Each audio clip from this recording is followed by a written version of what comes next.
Yeah.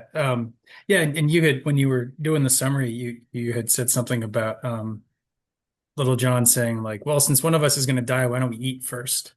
And I feel like that's a it's like a call to something common, like, hey, I see you, you're a person, I'm a person, we both need to eat. If we're going to die, don't we both want to make sure we eat something nice first and we can go do that? Like there's a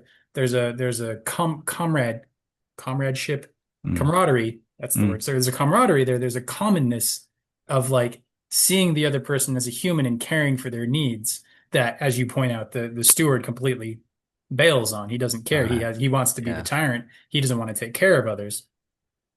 So the first act that Little John does towards the cook is this call of camaraderie, of common good. And they eat together. They're both stuffed.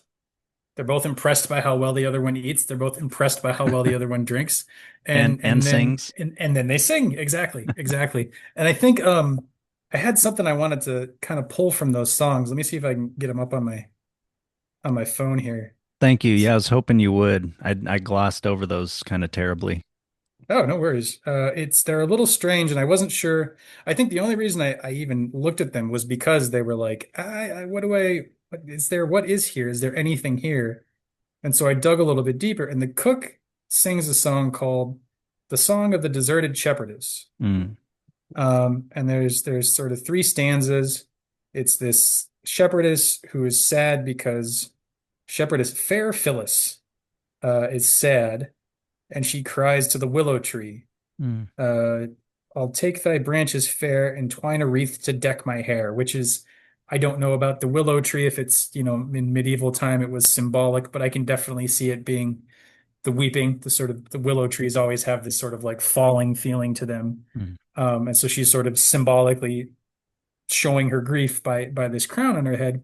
Mm. And then she says, my Robin has deserted me, which I thought was interesting because it's, we're Robin Hood, so the name Robin kind of carries a little more weight here. Mm.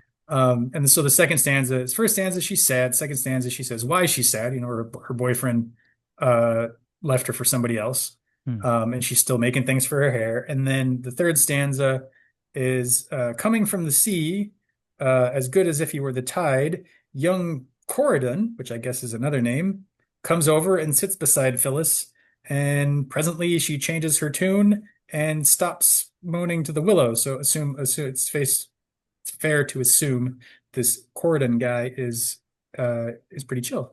Mm. She seems to like him. She sort of gets over Robin.